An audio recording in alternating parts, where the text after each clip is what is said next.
اسی دوران مکہ مکرمہ میں حضرت علی رضی اللہ عنہ کو بے دردی سے تشدد کا نشانہ بنایا گیا۔ قریش کے مشرکوں نے آپ کو بے دردی سے مارا اور آپ کو خانہ کعبہ میں زنجیروں میں جکڑ دیا گیا۔ حضرت علی رضی اللہ عنہ ایک دلیر آدمی تھے اور دشمنوں کے تمام مظالم کا صبر سے مقابلہ کیا۔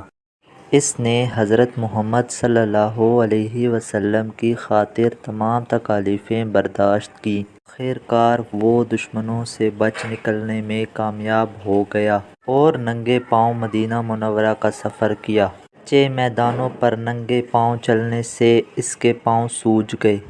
وہ دن میں سفر کرتا تھا اور رات میں آرام اور جھاڑیوں میں چھپ جاتا تھا۔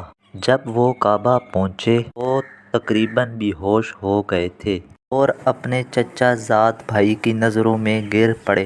حضرت محمد صلی اللہ علیہ وسلم نے حضرت علی رضی اللہ عنہ کو دیکھا تو خوشی ہوئی۔ اس نے پیار اور خوشی سے اسے گلے لگایا۔ حضرت علی رضی اللہ عنہ نے پھر بیان کیا کہ وہ دشمنوں سے کیسے بچ گئے اور حضرت محمد صلی اللہ علیہ وسلم کو بتایا کہ میں ان کی خاطر ہر مشکل کا سامنا کرنے پر خوش ہوں۔ حضرت محمد صلی اللہ علیہ وسلم نے ان کے سوجے ہوئے پاؤں کو دیکھا۔ ان کی آنکھوں سے آنسو بہہ رہے تھے۔